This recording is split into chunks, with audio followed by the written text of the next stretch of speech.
ایک شخص جو رات کو سوتا ہے نہ تو گری کی ٹھنڈک سے سو کر صبح سیکو 5 کے الارم سے اٹھتا ہے، گولگیٹ سے اپنے دانت برش کرتا ہے اور جلیٹ سے شیو کر کے لکس صابن اور ڈو شیمپو سے نہاتا ہے، اور نہانے کے بعد لیویز کی پینٹ، پولو کی شرٹ اور گوچی کی شوز اور چوکی کی سوکس پہن لیتا ہے۔ چہرے پر نیوی کریم لگا کر نیسلے فوڈ سے ناشتہ کرنے کے بعد ریبین کا چشمہ لگا کر ہونڈا کی گاڑی پر بیٹھ کر کام پر چلا جاتا ہے۔ راستے میں ایک جگہ سگنل بند ہو جاتا ہے، وہ جیب سے آئی فون 14 پرو میکس نکالتا ہے اور زونگ پر 4G انٹرنیٹ چلانا شروع کر دیتا ہے۔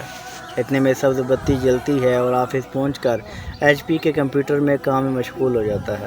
کافی دیر کام کرنے کے بعد اسے بھوک محسوس ہوتی ہے تو وہ کیا کرتا ہے، میک ڈونلڈ سے کھانا اور ساتھ میں نیسلے کا پانی اور کھانے کے بعد نیسکیفے کی کافی پیتا ہے، اور پھر تھوڑی دیر آرام کرنے کے بعد چلا جاتا ہے، کچھ آرام کرنے کے بعد ریڈ بل پی لیتا ہے اور دوبارہ کام میں بزی ہو جاتا ہے۔ تھوڑی بوریت محسوس کرتا ہے تو بوریت محسوس کرنے کے بعد وہ آئی پوڈس نکال کر انڈین گانے سنتا ہے اور ساتھ TCS ایک پارسل بیرون ملک بھجواتا ہے اور پیراسونیک کے لینڈ لائن سے انفارم کرتا ہے، اور پارکر کے پین سے ایک نوٹ لکھتا ہے، اور کچھ دیر کے بعد رولیکس کی گھڑی میں ٹائم دیکھتے ہے تو اسے پتہ چلتا ہے کہ واپسی کا وقت ہو گیا ہے، تو وہ دوبارہ ہونڈا کی گاڑی سٹارٹ کرتا ہے اور گھر کے لیے روانہ ہو جاتا ہے۔ کچھ ہی لمحے بعد شیل کا پیٹرول پمپ آتا ہے، وہاں سے ٹینکی فل کرواتا ہے اور ہائپر سٹار کا رخ کر لیتا ہے۔ اسٹور سے بچوں کے لیے کنور کے نوڈل اور کیپری ڈیری ملک اور سنیکرز اور نسلے کے مہنگے جوس وغیرہ خرید لیتا ہے۔ سپر اسٹور کے ساتھ پیزا ہٹ سے وہ بیوی بچوں کے لیے KFC برگر خرید کر گھر جا کر کھانے کے بعد سب گھر والے سونی کی LED پر مشہور زمانہ پاکستانی نیوز چینل پر مایوسی سن رہے ہوتے ہیں اور ہاتھ میں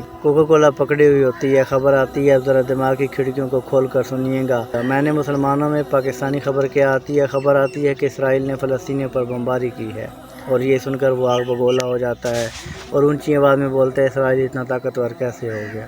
آپ نے اگر اس ویڈیو سے کچھ سیکھا ہے تو نیچے کمنٹ سیکشن میں ضرور اپنی رائے کا اظہار کیجیے گا۔ اپنا بہت سا خیال رکھیے گا، دعاؤں میں ضرور یاد رکھیے گا۔ سلام پہنچے۔